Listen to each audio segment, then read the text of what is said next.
हिंदी में यूपीएससी की तैयारी से संबंधित प्रोग्राम्स को देखने के लिए सब्सक्राइब करें स्टडी IQ IAS हिंदी। नमस्कार साथियों, मैं कुणाल आप सभी का study IQ IAS Hindi YouTube channel पे स्वागत करता हूं। दरअसल आज का दिन यानी कि 19 अप्रैल 2025 बहुत ज़्यादा खास है, क्योंकि आज ही के दिन वर्ष 1975 में भारत का पहला सैटेलाइट लॉन्च किया गया था और आज उस सैटेलाइट को लॉन्च किए जाने के 50 साल पूरे हो गए हैं। ज़रूरी है कि हम लोग इस मामले को थोड़ा अच्छे से जाने समझें और ये भी जाने समझें कि भारत ने अपना पहला सैटेलाइट लॉन्च किए जाने से आज तक किस प्रकार से सैटेलाइट की दुनिया में लगातार उन्नति की है। तो इसी क्रम में बढ़ते हैं आगे। सबसे पहले देखते हैं कि हमारी न्यूज़ क्या कह रही है। तो न्यूज़ का कहना है it's golden jubilee for India's first satellite Aryabhata. तो देखिए, भारत की जो पहली सैटेलाइट थी जिसको नाम दिया गया था आर्यभट्ट, आज उसके 50 साल पूरे हो चुके हैं लॉन्च किए जाने के। तो गोल्डन जुबली मनाई जा रही है। तो इसरो के अधिकारी फिलहाल आज तैयारी कर रहे हैं कि भाई बढ़िया से इस दिन को सेलिब्रेट करेंगे, क्योंकि ये खास माइलस्टोन है भाई। ये एक ऐसा दिन था कि इस दिन से पहले ना हम लोग पूरी दुनिया में इस रूप में जाने जाते थे कि भारत की अपनी कोई भी सैटेलाइट नहीं है, भारत एक सैटेलाइट वाला देश नहीं है। बट देखो, भारत ने सभी चीज़ें प्राप्त की और भारत इस क्षेत्र में लगातार तेजी से आगे बढ़ रहा है। और आज केवल वो अपने लिए ही सैटेलाइट नहीं बना रहा, बल्कि वो दुनिया के तमाम देशों को मदद कर रहा है कि कैसे उनके सैटेलाइट्स को ऑर्बिट में पहुंचाया जाए। तो बहुत महत्वपूर्ण क्लास है आज की हमारी, जिसमें हम लोग को जानना समझना है चर्चा में क्यों आर्यभट्ट उपग्रह, इसका नाम निर्धारण, लॉन्च, जीवन काल और इसरो की उपलब्धियां, ये सभी चीज़ों हम लोग अच्छे से जानेंगे समझेंगे। तो देखिए, सब कुछ जानने से पहले ज़रूरी है कि हम लोग एक खास इन्फॉर्मेशन पे चर्चा करें। दरअसल स्टडी IQ ने आप सभी लोगों की तैयारी को बहुत अच्छा करने के लिए एक खास कोर्स शुरू करने का फैसला किया है। ये कोर्स शुरू होगा 24 अप्रैल को और ये एक मॉर्निंग बैच है, तो इसलिए इसका टाइम रखा गया सुबह 8 बजे। ये कोर्स आपको आपकी तैयारी के तीनों चरणों में मदद करेगा, प्रीलिम्स, मेंस और इंटरव्यू। ये कोर्स बहुत ज़्यादा खास है और आपके ज़रूरत के लिए जो भी आप लोग को सहायता चाहिए होगी वो सब कुछ आपको मिलेगा। आपको नोट्स मिलेंगे, क्लासेस मिलेंगी, साथ साथ मेंटरशिप भी मिलेगी और यहाँ पर आपको रेजिडेंशियल सुविधाएं भी मिल रही है। यानी कि आपको अगर प्रीलिम्स के लिए रेजिडेंशियल फैसिलिटीज़ चाहिए तो आपको मिलेगी, मेंस के लिए भी रेजिडेंशियल फैसिलिटीज़ मिलेंगी। तो पूरी तरह से आपको अपने पास हम रहने की व्यवस्था भी देंगे, साथ साथ तैयारियाँ भी करवाएंगे। इसके अलावा जो हमारे मंथली टॉप परफॉर्मर्स रहेंगे उन्हें हम लोग टेस्ट सीरीज़ में टॉप करने के आधार पर 10,000 रुपये का प्राइज़ भी देंगे। इसके अलावा इंटरव्यू गाइडेंस प्रोग्राम को इंटरव्यू के समय भी यहाँ पर दिया जाएगा, पूरी तरह से फ्री होगा। तो आप लोगों को अगर ये कोर्स चाहिए और ये कोर्स आपको चाहिए बेस्ट डिस्काउंट के साथ, तो आपको एक कोड यूज़ करना पड़ेगा और वो कोड है KL Live। अगर आप KL Live कोड को यूज़ करते हैं तो आपको बेस्ट डिस्काउंट मिलेगा, जिसके बाद ये कोर्स हो जाएगा 31,999 रुपये का। हालांकि फीस बढ़ने वाली, तो ज़रूरी है कि आप लोग जल्द से जल्द खुद को एनरोल भी कर लें इसके अंदर। और अगर आप लोग को ये लगता है कि ठीक है, आप में अगर काबिलियत है और आप इस फीस को वापस ले सकते हैं, तो हम आपको मौका भी देंगे। अगर आप कोर्स में एनरोल रहते हैं और एनरोल रहने के बाद अगर आप प्रीलिम्स क्लियर करते हैं तो समझ लीजिए कि आपको ये पूरी की पूरी फीस भी वापस दी जाएगी, साथ साथ आपकी मेंस की और इंटरव्यू की तैयारी भी अच्छे से करवाई जाएगी। तो बेहतरीन है, जल्द से जल्द कोड यूज़ कीजिए KL Live और कोर्स में खुद को एनरोल कर लीजिए। आइए आगे बढ़ते हैं और सभी चीज़ें जानते हैं हम लोग अपने आर्यभट्ट की। तो देखिए, आज भारतीय अंतरिक्ष अनुसंधान संगठन यानी कि इसरो आर्यभट्ट उपग्रह के 50 वर्ष मना रहा है। 19 अप्रैल 1975 को भारत का पहला उपग्रह आर्यभट्ट प्रक्षेपित किया गया था, यानी कि लॉन्च किया गया था। अब इसका थोड़ा इतिहास समझते हैं। तो देखिए, इस दिन से पहले यानी कि 1975 में 19 अप्रैल से पहले भारत की अपनी कोई भी सैटेलाइट इस तरह से तो भाई नहीं मौजूद थी। तो 1975 में हम देखते हैं कि 19 अप्रैल को USSR के एक खास रॉकेट का हम लोगों ने इस्तेमाल किया और इस रॉकेट का नाम था कॉस्मोस 3M। तो अपना खुद का रॉकेट भी इस्तेमाल करने के लिए हम लोग यहाँ पर कैपेबल नहीं थे। रॉकेट हमने किसका लिया है? रॉकेट लिया हम लोगों ने USSR का। उस समय रशिया की जो स्थिति थी वो ग्रुप में थी, जिसको USSR कहा जाता था। तो रॉकेट हम लोगों ने USSR का लिया और साथ साथ हम लोगों ने जगह भी इसी की ही चुनी थी। और हम देखते हैं कि इस रॉकेट को दक्षिणी पश्चिमी रूस के ऑस्ट्राखान ओब्लास्ट के कपुस्टिन यार में लॉन्च किया गया और यहाँ से इसको लॉन्च करने के बाद हम देखते हैं कि 360 किलोग्राम वजनी आर्यभट्ट सैटेलाइट को लेकर के ये रॉकेट उड़ गया था। तो ना तो रॉकेट हमारा था, ना जगह हमारी थी, बट ये सैटेलाइट हमारा था जिसको हम लोग लॉन्च करना चाह रहे थे। मतलब सीधे तौर पर समझ में आता है कि उम्मीदें थी हम लोगों को बहुत ज़्यादा, हमारे हौसले बुलंद थे और हमारी जो दिन रात की मेहनत थी हमारी इसरो की, वो मेहनत इस सैटेलाइट के अंदर थी और हम चाहते थे कि बस भगवान इसको सफल कर दे, कैसे भी ये सारी चीज़ें अच्छे से हो जाए, जो कि हुआ। इसके बाद हम लोग ये देखते हैं कि इसरो द्वारा निर्मित और प्राचीन भारतीय खगोल शास्त्री के नाम पर रखे गया ये प्रायोगिक उपग्रह के प्रक्षेपण ने भारतीय अंतरिक्ष अनुसंधान संगठन को उपग्रह प्रौद्योगिकी की दुर्लभ दुनिया में प्रवेश करने का आत्मविश्वास दिया। यानी कि इस इंसिडेंट के बाद, इस घटना के बाद, जब हमारा ये आर्यभट्ट सैटेलाइट सक्सेसफुली पहुंचा ना स्पेस में, उसके बाद हमारे हौसले और बुलंद हुए। उसके बाद हम लोगों ने सोच लिया कि देखो, आज जगह किसी और की है, रॉकेट भी किसी और का, लेकिन एक दिन ऐसा होगा जब सैटेलाइट भी हमारा होगा, जगह भी हमारी होगी, रॉकेट भी हमारा होगा और सक्सेसफुली भी इसको हम लोग लॉन्च करके दिखाएंगे और ये उपलब्धि हम लोगों ने हासिल की। ये सब काम हम लोगों ने किया। तो यहाँ पर इस समय पूरी दुनिया में कुछ गिने चुने देश ही थे जो अपने सैटेलाइट्स को पहुंचा चुके थे अर्थ के ऑर्बिट में। अब जाकर के भारत को भी ये स्थान मिल चुका था। आर्यभट्ट उपग्रह की भी थोड़ी सी बात करते हैं और सबसे पहले हम लोग ये देखते हैं कि इसका नाम कैसे पड़ा। आर्यभट्ट हम लोगों ने इसका नाम दिया, पर आर्यभट्ट नाम दिए जाने के पीछे एक अच्छी खासी कहानी है। तो हमारे जो इसरो के अधिकारी हैं वो ये बताते हैं कि दरअसल आर्यभट्ट नाम हमारे पहले उपग्रह को दिया गया था हमारी तत्कालीन प्रधानमंत्री इंदिरा गांधी के द्वारा। दरअसल शुरुआत में जिस समय इस उपग्रह को तैयार किया गया था तो शुरुआत में इसको कोई नाम नहीं दिया गया सैटेलाइट को, और जिम्मेदारी छोड़ी गई प्रधानमंत्री के ऊपर कि जी आप जो नाम बताएंगे वही नाम हम इसको दे देंगे। तो इस दौरान ये भी पता चलता है कि सतीश धवन की अध्यक्षता में परियोजना प्रबंधन बोर्ड बना हुआ था। तो इस परियोजना प्रबंधन बोर्ड ने 3 नाम भेजे थे कि आप इनमें से कोई एक नाम चूज कीजिए। तो जो पहला नाम था वो था आर्यभट्ट। आर्यभट्ट हमारे एक प्राचीन खगोल शास्त्री, ठीक है। दूसरा नाम इन्होंने भेजा था, सजेस्ट किया था मित्रा। मित्रा मतलब है मित्र, आप समझ सकते हैं। यहाँ पर हम लोग दिखाना चाहते थे कि भाई देखो सैटेलाइट हमारी है पर जगह और रॉकेट तो यूएसएसआर का है। तो हम ये दिखा रहे थे कि कैसे भारत और सोवियत संघ के बीच में संबंध बहुत अच्छे हैं और दोनों के संबंधों को, दोनों की एकता दोस्ती को दिखाने के लिए ये नाम सजेस्ट किया गया था कि यह नाम भी हम लोग इस सैटेलाइट को दे सकते हैं। इसके बाद तीसरा नाम सजेस्ट किया गया था जवाहर। जवाहर यानी कि हमारे भारत के पहले प्रधानमंत्री पंडित जवाहरलाल नेहरू का नाम, और स्वतंत्रता के संघर्ष में इनके योगदान को हम लोग यहाँ पर सम्मान देना चाहते थे। तो इसी वजह से स्वतंत्रता की भावना को जोड़ते हुए जवाहर नाम भी सजेस्ट किया गया था। तो प्रधानमंत्री इंदिरा गांधी को 3 नाम भेजे गए, आर्यभट्ट, मित्र और जवाहर। अब बोला गया कि आप इन 3 नामों में से कोई एक नाम चुनिए। तो फिर उसके बाद जो हमारी प्रधानमंत्री इंदिरा गांधी ने नाम चुना वो आर्यभट्ट नाम ही चुना था। और समझिए कि बस स्थिति ऐसी रही कि इतनी बेहतरीन हुई है कि हम लोग इसके 50 साल आज मना भी रहे हैं। अब थोड़ी सी बात कर लेते हैं आर्यभट्ट उपग्रह की भी। तो देखिए इस उपग्रह का जो वजन था वो 360 किलोग्राम था, और इसके साथ साथ इसकी अगर हम आकृति देखें तो ये लगभग गोल शेप में था। जैसा कि तस्वीर तो भी आप लोगों ने देखी थी ना, इसकी तस्वीर कैसी थी। तो देखिए इसकी जो तस्वीर थी वो आप लोगों को कुछ इस तरह से देखने को मिलती है। तो ये एक लगभग गोल सी आकृति का एक उपग्रह हुआ करता था, ठीक है ना। तो ये उपग्रह था, तो ये इसकी खास स्थिति, तो लगभग गोल इसकी आकृति को व्याख्यायित किया जाता है। इसकी चौड़ाई थी 1.59 मीटर और साथ साथ ऊंचाई थी 1.19 मीटर। इसके साथ ही इसके सफल संचालन के लिए इसमें 46 वॉट बिजली पैदा करने के लिए 36,800 वर्ग सेंटीमीटर की सतह क्षेत्र पर सौर सेल भी लगाए गए थे, जो लगातार इसकी एनर्जी को कलेक्ट करेगा और उसको घूमने फिरने में मदद करेगा, जिससे कि ये सभी संकेत हम लोगों को भेज सके।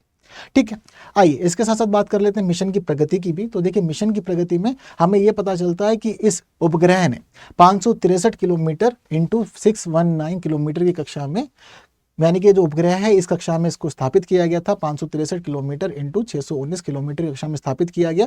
जैसे ही ये उपग्रह रॉकेट से अलग हुआ था, तो रॉकेट से अलग होने के तुरंत बाद ही इसको शुरू भी कर दिया गया था, एक्टिवेट कर दिया गया था। एक्टिवेट किए जाने के बाद हम लोग ये देखते हैं कि इसरो के अनुसार ये मिशन एक वैज्ञानिक या प्रयोगात्मक प्रकृति का मिशन था, और इसके पेलोड जो थे, इसके पेलोड को नाम दिया गया था एक्सरे एस्ट्रोनॉमी, एरोनॉमी और सोलर फिजिक्स। ये नाम देकर के इसका पेलोड हम लोगों ने यहाँ से भेजा था।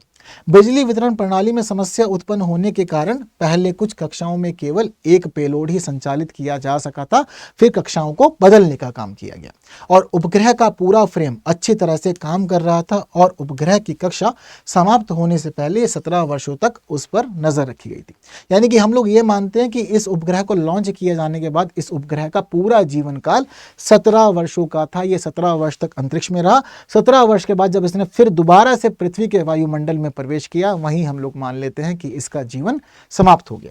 तो इसके जीवन की कुछ खास तिथियां हमें इस प्रकार से भी पता लगती हैं, जैसे कि इसका लॉन्च की डेट आप सभी को पता ही है कि लॉन्च की डेट क्या है इसकी, 19 अप्रैल 1975। तो 19 अप्रैल 1975 इसकी लॉन्च की डेट थी। इसके अलावा इसने अपना जो अंतिम संकेत भेजा था वो इसने 24 अप्रैल 1975 को भेजा था। 24 अप्रैल 1975 के बाद इसने कोई भी संकेत हमें नहीं भेजा, लेकिन इसका मेन फ्रेम फिर भी सक्रिय था। तो मेन फ्रेम कब तक सक्रिय रहा इसका, मार्च 1981 तक इसका मेन फ्रेम सक्रिय रहा, और इसकी जो अंतिम तिथि है जीवन काल की वो है 10 फरवरी 1992। 10 फरवरी 1992 को ये पृथ्वी के वायुमंडल में पुनः प्रवेश करता है, जिसके साथ ही हम ये मान लेते हैं कि इसका जीवन काल समाप्त हो गया। तो ये खास बातें हमारे पहले उपग्रह की हैं, जिसने हमारी सभी चीज़ों की शुरुआत की और भारत का नाम सैटेलाइट वाले देशों की इस लिस्ट में शामिल किया। पर अब इसके बाद इसरो की जो उपलब्धियां हैं वो उपलब्धियां बहुत ज़्यादा हैं, क्योंकि हम देखते हैं कि आज के समय में भारत एक ऐसा देश हो गया है जिसके पास 19 अप्रैल 1975 तक तो अपना खुद का उपग्रह नहीं था, लेकिन अगर बात करें आज की तो तब से लेकर आज तक भारत 64 से ज़्यादा देश, कट लगाओ, 34 देशों के लिए 433 उपग्रह भी प्रक्षेपित कर चुका है। यानी कि तब एक समय था जब खुद की मदद नहीं कर सकते तो, और हम लोग 433 उपग्रह अलग अलग 34 देशों के प्रक्षेपित कर चुके हैं। इसके साथ साथ हमें यह भी पता लगता है कि भाई आज तक हमने विभिन्न अनुप्रयोगों के लिए विभिन्न प्रकार के 131 उपग्रह का निर्माण किया है, और साथ ही आज के समय में इसरो के 55 उपग्रह पृथ्वी की कक्षा में मौजूद हैं। तो अपने लिए हम लोगों ने कितने उपग्रह बनाए हैं? 131 सैटेलाइट हम लोगों ने अपने लिए बनाए हैं, और 55 सैटेलाइट अभी भी मौजूद है, घूम रहे हैं और हमें जानकारियां भेज रहे हैं। आइए इसी के साथ समझते हैं इसरो की ये जो पूरी की पूरी प्रगति रही है सैटेलाइट के मामले में, उन प्रगति को भी अच्छे से समझते हैं हम लोग। तो देखिए, प्रगति के मामले में सबसे पहले हमें समझना इसका प्रारंभिक चरण, यहाँ पे चीजों की शुरुआत हुई थी। तो प्रारंभिक चरण माना जाता है 1970 से 1980 के बीच का, और इस दौरान हम लोगों ने कुछ खास सैटेलाइट्स पे काम किया, जैसे कि पहली हमारी आर्यभट्ट ही थी, जिसके बारे में आप लोग को मैंने बताया। आर्यभट्ट के अलावा 1979 की यहाँ पर जो खास सैटेलाइट रही थी वो थी भास्कर 1। तो 1979 के सैटेलाइट के मामले में पता चलता है हमें कि इस सैटेलाइट को पृथ्वी अवलोकन के लिए सुदूर संवेदन उपग्रह के रूप में तैयार किया गया था, और इसने हमें कृषि पर्यावरण निगरानी में बहुत ज्यादा मदद की और भारत को यहाँ पर कुछ खास क्षमताएं प्रदान की। इसके साथ साथ इनसेट श्रृंखला भी हम लोगों ने तैयार की 1983 से। इसके ऊपर हम देखते हैं कि चीजें इसकी आगे बढ़ी। तो भारतीय राष्ट्रीय उपग्रह प्रणाली दूरसंचार, प्रसारण और मौसम संबंधी सेवाएं प्रदान करती है। तो जो ये इनसेट है हमें ये दूरसंचार की, प्रसारण की और साथ साथ मौसम संबंधी सेवाओं के मामले में मदद करने में इसने भूमिका। इसके बाद अब हम लोग समझते हैं दूसरा चरण। तो देखिए, अब दूसरा चरण जो है उसको हम लोग कहते हैं तकनीकी विकास का चरण, और ये काम हम लोग का रहा है 1990 से 2000 के बीच में। तो इस दौरान अब तक हम लोग को काफी सफलता तो मिल गई थी अंतरिक्ष दुनिया में, लेकिन उस सफलता को मिलने के बाद भी जरूरी था कि अब हम लोग काफी और चीजें खुद से करें, तकनीकों में सुधार करें और आत्मनिर्भरता हासिल करें। तो इस दौरान हम लोगों ने बनाया IRS श्रृंखला। ठीक है, IRS श्रृंखला के मामले में समझिए कि भारतीय सुदूर संवेदन उपग्रह को कहा जाता है। 1988 में IRS 1A के साथ हम लोगों ने अपना ये सफर शुरू किया, जिसने हमें कृषि, वानिकी, जल संसाधन आदि के क्षेत्र में डाटा प्रदान किया और हमारी उन्नति सुनिश्चित की। इसके अलावा आत्मनिर्भरता पे भी ध्यान देना जरूरी था। तो इसरो अब ये चाहता था कि वो उपग्रहों का डिजाइन भी स्वयं तैयार करे, और डिजाइन तैयार करने के साथ साथ जो विदेशी लॉन्चरों के मामले में भारत की, इसरो की जो निर्भरता है, उस निर्भरता को अब हम लोग अपने ऊपर शिफ्ट करें और खुद आत्मनिर्भर बन करके सभी चीजों को अपने स्तर पर करें। तो भारत यहाँ पर आत्मनिर्भरता के मामले में भी आगे बढ़ना चाहता था। फिर हम लोग देखते हैं कि हमारे इसरो का आधुनिक युग शुरू होता है, जो हम लोग मानते हैं 2010 से आज तक चलता आ रहा है। इस दौरान हम लोगों ने नेविगेशन के मामले में उन्नति की, संचार के लिए उन्नति की और रक्षा के मामले में भी उन्नति की। तो इस दौरान हम लोग यहाँ पर ये चीज देखते हैं कि भाई IRNSS, ठीक है, जिसको हम लोग नाविक सैटेलाइट भी कहते हैं, अपनी भारतीय क्षेत्रीय नेविगेशन सैटेलाइट सिस्टम हमारा है ये। तो यहाँ पर हम लोगों की ये बहुत ही ज़्यादा खास उन्नति है, खास प्रगति है, क्योंकि हम लोगों ने अपनी क्षेत्रीय कवरेज के लिए GPS का भारतीय संस्करण तैयार किया। अभी तक हम लोग ये देखते थे कि हमारी पूरी डिपेंडेंसी GPS के लिए, नेविगेशन के लिए सिर्फ और सिर्फ GPS पर ही थी, हम लोग उसी के थ्रू नेविगेशन किया करते थे। बट अब हम लोगों ने अपना खुद का बना लिया है IRNSS, जिसको हम लोग नाविक कहते हैं, यानी कि क्षेत्रीय स्तर पर तो हम लोग नेविगेट करने में सफल हो पाए हैं चीजों को। इसके अलावा संचार, और ये जो हमारे जो क्षेत्रीय स्तर पर नेविगेशन वाला मामला ना, इसके लिए हम लोगों ने कई सारी सैटेलाइट्स लॉन्च किए जो हमें मदद कर रही है नेविगेशन के अंदर। ठीक है, इसके अलावा संचार के मामले में हम लोगों ने GSAT श्रृंखला की सैटेलाइट लॉन्च की, जो आज हमें ब्रॉडबैंड, टीवी, सुरक्षित सरकारी संचार के लिए उच्च थ्रूपुट संचार उपग्रह हम लोगों ने बना। मतलब जो हमारी GSAT श्रृंखला है, ये हमें ब्रॉडबैंड, टीवी और सुरक्षित सरकारी संचार के लिए बहुत ज़्यादा मदद करती है। रक्षा के क्षेत्र के लिए भी हम लोगों ने खास सैटेलाइट्स बनवाई, जिसमें खासतौर पे रिसर्च श्रृंखला की सैटेलाइट शामिल है। यहाँ हमें पता चलता है कि रडार, इमेजिंग उपग्रह, सभी मौसम निगरानी के लिए ये रिसर्च श्रृंखला की सैटेलाइट्स बहुत ज़्यादा खास है।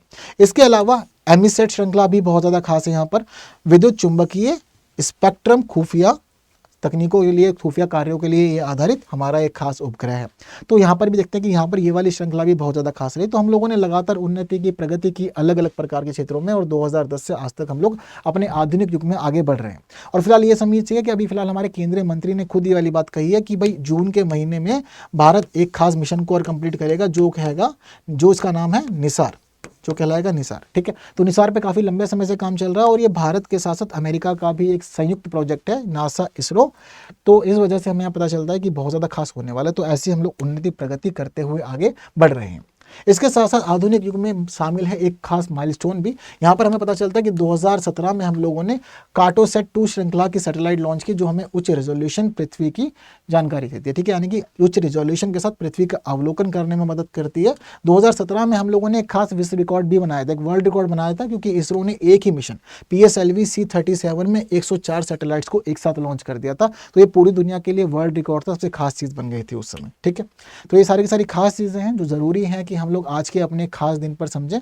आज का हमारा खास दिन यानी कि हमारी ये वर्षगांठ 50वीं वर्षगांठ हमारे पहले उपग्रह को लॉन्च किए जाने की। तो मैं उम्मीद करता हूँ कि ये खास दिन आप भी याद रखेंगे और बहुत सारे क्वेश्चन यहाँ से खास आपके एग्जामिनेशंस में भी बन सकते हैं।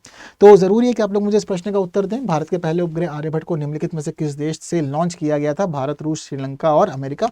इस प्रश्न का उत्तर आप लोग को कमेंट बॉक्स में बताना है। कमेंट बॉक्स में बताने के साथ स्टडी IQ IAS हिंदी हमारा मेन प्लेटफॉर्म है जहाँ हम मिलते हैं। बाकी हम मिल सकते हैं टेलीग्राम, इंस्टा, फेसबुक और एक्स पे, और इस QR को स्कैन करके आप पहुँच सकते हैं सीधा मेरे टेलीग्राम चैनल पर। तो पहुँचिएगा ज़रूर ताकि आप लोग को फाइल मिल सके। तो बस आज की क्लास में इतना ही। बाकी इस फाइल को आप लोग बाकी साथियों तक शेयर जरूर कीजिएगा। जिन्होंने लाइक नहीं किया लाइक जरूर कर दीजिएगा। बाकी की बातें करेंगे आने वाली और क्लासेस में कुछ नए विषयों के साथ। तब तक के लिए दीजिए मुझे विदा। Thank you so much. जय हिंद। हिंदी में UPSC की तैयारी से संबंधित प्रोग्राम्स को देखने के लिए सब्सक्राइब करें स्टडी IQ IAS हिंदी।